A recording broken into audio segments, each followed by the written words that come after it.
একবার এক ইন্টারভিউতে বর্তমান সময়ের সেরা গোলরক্ষক এমিলিয়ানো মার্টিনেজ বলেছিলেন, আমি এখন পর্যন্ত যত ফুটবলারকে প্রতিপক্ষ হিসেবে পেয়েছি তার মধ্যে নেইমার ছিল সবচেয়ে ভয়ঙ্কর। তার বিরুদ্ধে খেলা কখনোই সহজ না। 2021 কোপা আমেরিকার ফাইনালে সে বারবার আমাকে চ্যালেঞ্জে ফেলে দিয়েছিল। এখান থেকে বোঝা যায় নেইমারের প্রভাব, একজন নেইমারের ক্ষমতা। জীবন মানুষকে অনেক কিছু দেয়, পূর্ণতা কিংবা শূন্যতা, সব দিক থেকেই সবার ভাগ্যে থাকে।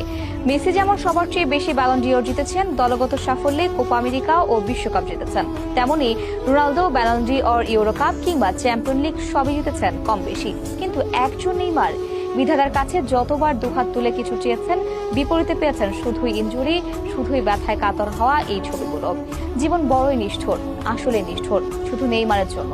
না হয় কাতার বিশ্বকাপের শেষ মুহূর্তে ক্রোয়েশিয়ার রক্ষণ ভেঙে এভাবে গোল করার পরও কি ম্যাচ হারতে হয়?